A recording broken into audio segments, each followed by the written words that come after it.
ಗಜೇಂದ್ರಗಡ ಸಮೀಪದ ದಕ್ಷಿಣ ಕಾಶಿ ಎಂದೇ ಪ್ರಸಿದ್ಧಿ ಪಡೆದ ಶ್ರೀ ಕಾಲಕಾಲೇಶ್ವರನ ದರ್ಶನ ಪಡೆದ ಅಪಾರ ಭಕ್ತ ಸ್ತೋಮ. ಶ್ರಾವಣ ಮಾಸದ ಮೊದಲ ಸೋಮವಾರದಂದು ಕಳಕಮಲನಿಗೆ ವಿಶೇಷ ಪೂಜೆ ನಡೆಯಿತು.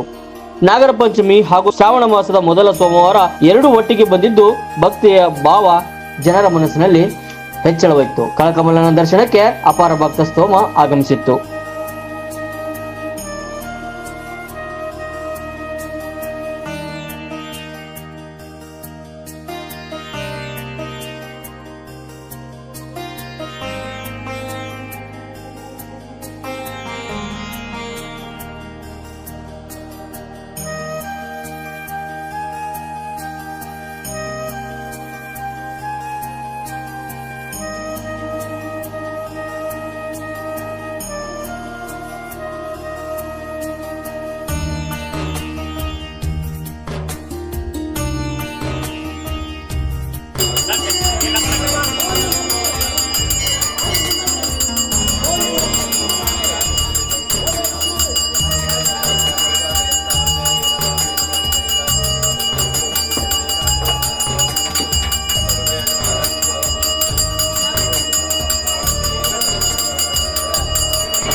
महाराज की जय। ओम भजे नमः पार्वती शिव हर हर महादेव।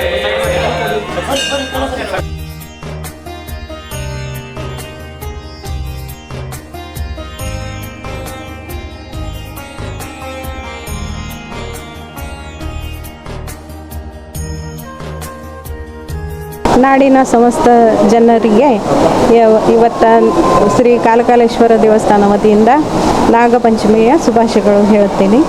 ಆಮೇಲೆ ಇವತ್ತು ವಿಶೇಷ ಅಂದ್ರೆ ಎಲ್ಲ ನಮ್ಮ ಕಾಲಕಾಲೇಶ್ವರ ಗ್ರಾಮಸ್ಥರಂದ್ರೆ ಹೆಣ್ಮಕ್ಳೆಲ್ಲರೂ ಕೂಡಿ ಇವತ್ತು ಕಾಲಕಾಲೇಶ್ವರ ದೇವಸ್ಥಾನದಾಗ ನಾಗಪೂಜೆಯನ್ನು ಮಾಡಿ ಹಾಲು ಹಾಕಿ ಎಲ್ಲರೂ ಆತನ ಆಶೀರ್ವಾದವನ್ನು ಪಡ್ಕೊಂಡಿದ್ದಾರೆ.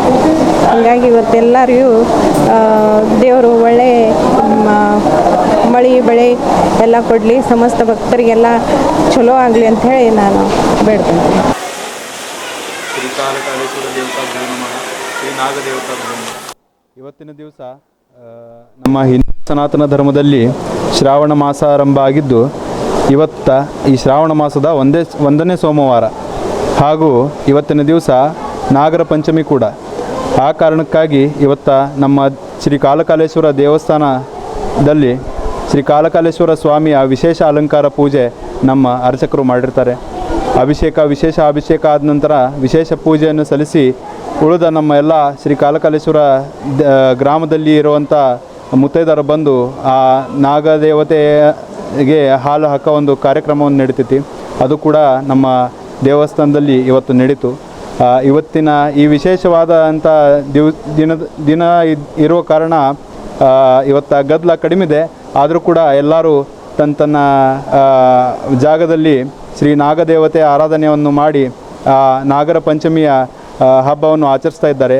ಅವರೆಲ್ಲರಿಗೂ ಕೂಡ ಶುಭಾಶಯಗಳು ಹೇಳುತ್ತೀನಿ. ನಮಸ್ಕಾರಗಳು. ನಮಸ್ತುಂಗಾ ಶಿರಶುಂಭಿ ಚಂದ್ರಚಾಮರಚಾರವೇ ತ್ರೈಲೋಕ್ಯ ನಗರಾರಂಭ ಮೂಲಸ್ತಂಭಾಯ ಶಂಭವೇ ಕಾಲರೂಪಕಲಯತಾಂ ಕಾಲಕಾಲೇಶ ಕಾರಣಂ ಕಾಲಾದತೀತ ಕಾಲಸ್ಥ ಶ್ರೀ ಕಾಲಕಾಲೇಶ್ವರ ನಮೋಸ್ತುತೆ. ಈ ಜಾಳಿಂದ್ರಗಿರಿ ಎಂಬ ಪರ್ವತದಲ್ಲಿ ನೆಲೆಗೊಂಡಂಥ ಸ್ವಯಂಭೂರೂಪಿ ಶ್ರೀ ಕಾಲಕಾಲೇಶ್ವರನ ಅನಂತ ಚರಣಾರವಿಂದದಲ್ಲಿ ಭಕ್ತಿಪೂರ್ವಕ ಪ್ರಣಾಮಗಳನ್ನು ಸಲ್ಲಿಸುತ್ತಾ, ಇಂದು ಶ್ರಾವಣ ಮಾಸ.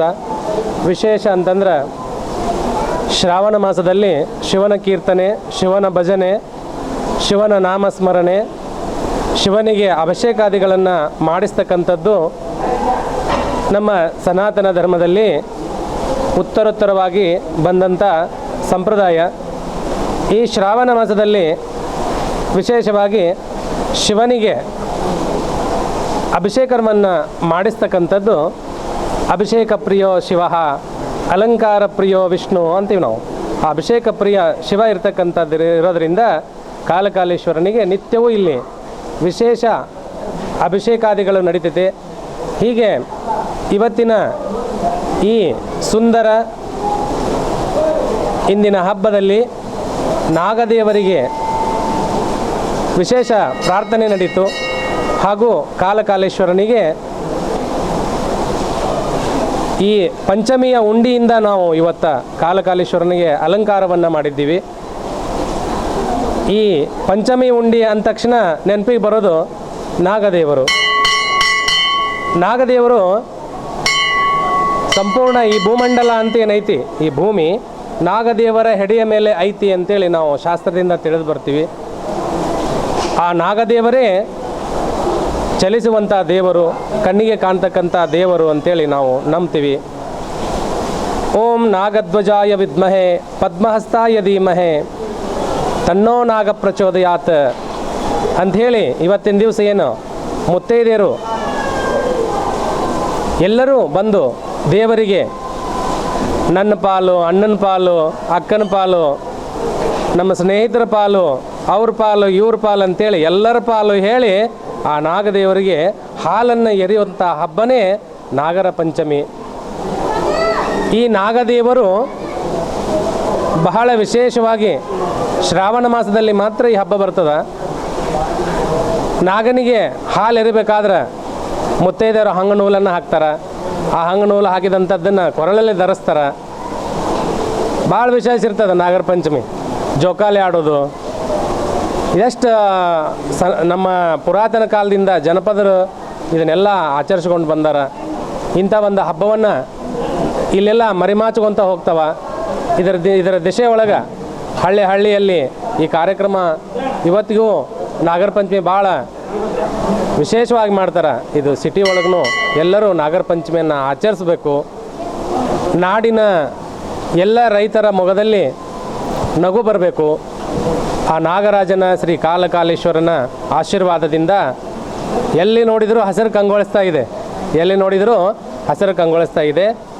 ಇಲ್ಲಿ ರೈತರ ಮೊಗದಲ್ಲಿ ನಗು ಬಂದು ಬೆಳೆದಂಥ ಬೆಳೆಗೆ ಒಳ್ಳೆಯ ಬೆಳೆ ಸಿಗಲಿ, ಬೆಳೆಗೆ ಬೆಲೆ ಸಿಗಲಿ. ಅನಂತರ ಆ ಕಾಲಕಾಲೇಶ್ವರ ಮತ್ತು ನಾಗದೇವರ ಒಂದು ಆಶೀರ್ವಾದ ಎಲ್ಲರ ಮೇಲೆ ಆಗಲಿ ಅಂತೇಳಿ ಹಾರೈಸ್ತಾ ಶಿವಂ ಭೂಯಾತ್.